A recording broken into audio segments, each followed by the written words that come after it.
Here's what he said. So you've seen a couple regional bank collapses. Yeah. And we've been told that's not a big deal, that these are isolated and each one collapsed for unique reasons. It's not systemic in any sense. What's your sense of the stability of the American banking system? Well, it's actually at this point a global banking system problem.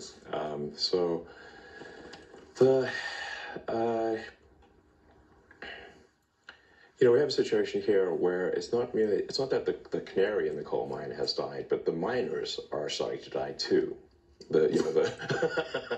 So Silicon Valley Bank collapsing overnight is one hell of a big canary. It's more like a turkey. I mean, it's not like some small fry thing.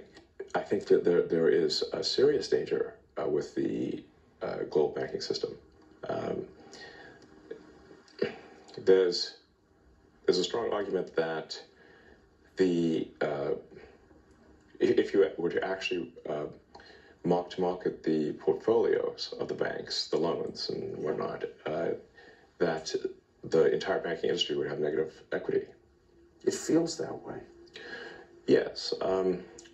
So if you look at, say, commercial real estate, like offices and whatnot, the whole work from home thing has substantially reduced office usage in cities around the world.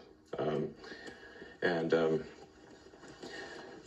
think San Francisco's at 40% off. And San Francisco is like an extreme example, but I think it's on 40% vacancy. Even New York has. I think almost all cities at this point have record vacancies in commercial real estate. So now the commercial real estate used to be something that was a grade A asset. That if a bank had commercial real estate holdings, those would be considered the highest security, some of the safest, assets you could have. Now that is not the case anymore. One company after another is canceling their leases or not renewing their leases, or if they go bankrupt, there's nothing for the bank who owns that real estate to go after because they're previously strong company, now dead. What do you go after at that point? So we really haven't seen the commercial real estate shoe drop. That's more like an anvil, not a shoe. So the stuff we've seen thus far actually hasn't even. It's only slightly real estate portfolio degradation, but that will become a very serious thing later this year, in my view.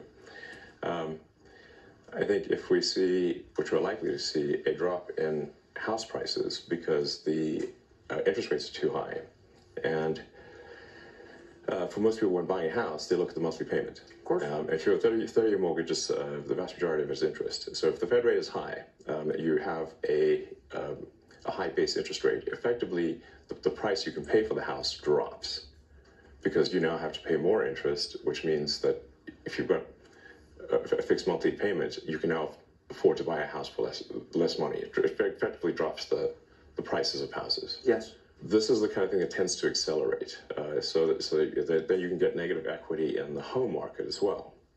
And so if banks end up having loan losses in both their commercial and, well, they're definitely going to have loan losses in their commercial portfolio, but also in their mortgage portfolio, this is a dire situation.